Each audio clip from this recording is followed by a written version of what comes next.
Send பண்ணதுக்கப்புறமா எப்படி use பண்ணணுன்ற ஒரு ப்ரொசீஜர் வீடியோ வந்து எனக்கு வெண்டார் வந்து சென்ட் பண்ணியிருந்தாங்க.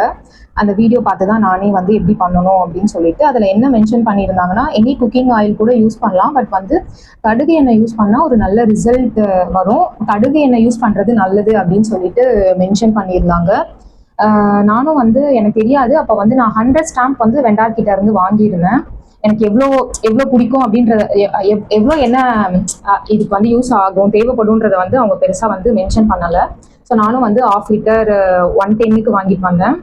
ஆனால் பட் வந்து நான் 100 ஸ்டாம்புக்கே நான் யூஸ் பண்ணதை வச்சு பார்க்கும்போது ஒரு 200 ml தான் வந்து கரெக்டாக இருக்கும் அப்படின்னு சொல்லிட்டு யூஸ் பண்ண பிறகு தான் எனக்கே தெரிஞ்சுது. ஸோ ஸ்டாம்ப்ஸை எடுத்து இந்த மாதிரி ஆயில் உங்ககிட்ட எவ்வளோ என்ன தட்டு இருந்தாலும் இந்த மாதிரி எடுத்துட்டு அதில் கொஞ்சமாக வந்து ஆயில் ஊற்றி ஸ்ப்ரெட் பண்ணிவிட்டு ஸோ நீங்கள் இப்படி எடுத்து ஜஸ்ட்டு இப்படி வச்சா போதும்.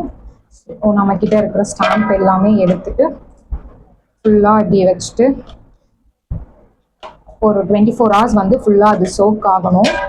சோக் ஆனதுக்கப்புறமா அது வந்து எப்படி இருக்கும்னா, ஸோ இப்படி இருக்கிற இந்த ஸ்டாம்ப் வந்து இந்த மாதிரி ஆகிடும். அது ஃபுல்லாக வந்து அப்சர்வ் ஆகி இந்த ஸ்டாம்ப் வந்து இது ஃபுல்லாமே வந்து இந்த கலருக்கு வந்து மாறிடும். அந்த எண்ணெய் ஃபுல்லாக வந்து அதில் இருக்கிறது வந்து ஓவர் நைட் வந்து அப்சர்வ் ஆகி இந்த மாதிரி வந்து சூப்பராக ஒரு சீசன்டான ஒரு ஸ்டாம்பாக வந்து யூஸ் பண்ணுறதுக்கு கரெக்டாக நம்மளுக்கு வந்து கிடைக்கும். ஸோ நான் ஆல்ரெடி ஃபஸ்ட்டே வந்து 100 பேட்ச் வந்து எனக்கு இந்த பிளேட் வந்து 100மே போட வந்து பத்தலை. ஃபஸ்ட்டு ஒரு பேட்ச் போட்டு எடுத்துட்டேன். நெக்ஸ்ட்டு இது செகண்ட் பேட்ச்சு. இதுவுமே வந்து 2 பிளேட் ஆல்ரெடி போட்டாச்சு. இன்னுமுமே கொஞ்சம் வந்து மிச்சம் இருக்குது. ஆக்சுவலாக இவ்வளோ ஸ்டாம்ப்ஸ் வந்து மிச்சம் இருக்குது. நெக்ஸ்ட்டு டே தான் முடிஞ்சதுக்கப்புறம் போடணும்.